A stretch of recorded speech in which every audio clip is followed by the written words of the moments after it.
Hello friends, let's start our topic with a fun question. What's your favorite food?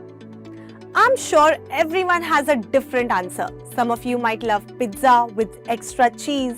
For some, it might be chole bhature. Or for some, nothing beats dosa with sambar. Isn't it amazing how our tastes are so varied? But can you tell me the reason behind this? Well, our favorite food often comes from where we live and the crops grown there. For instance, if you are in Punjab, you might love makki di roti and sarson da saag because maize and mustard are locally grown there. Along with these dishes, popular drinks in Punjab includes lassi and chach. Both are made from milk, which is commonly consumed there. However, if we move down towards Karnataka, dishes like idli, ragi mudde are widespread because these rice and ragi are grown there. But let me give you another interesting example. Let's travel to Manipur. In Manipur, people eat dishes like rice and utti. Utti is a curry made from yellow peas and green onions. And when it comes to drinks, black tea is a popular choice there. Why? Because rice and black tea are grown there. So friends, in India, each region has its crops which are based on the soil and the climate of that region. And that's what shapes the traditional food and beverages of that area. Now, let's take it a step further.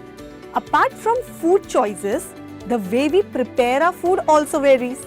Have you ever thought that our cooking habits have changed over time? Cooking practices, or we call them culinary practices, have evolved quite a bit. There is a big difference between how food was prepared traditionally and how we cook today.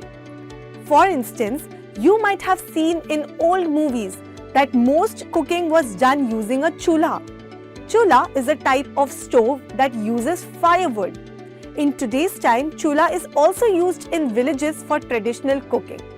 But nowadays, we mostly and commonly use gas stoves or even electric appliances for cooking, making cooking easy and time-saving.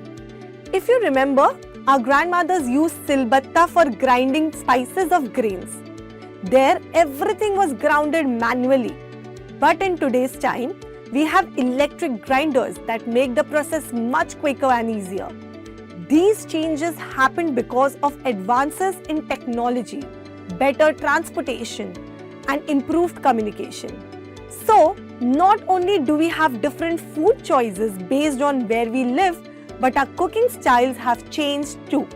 Now, can you think of some other ways our culinary practices have evolved over time? Happy learning!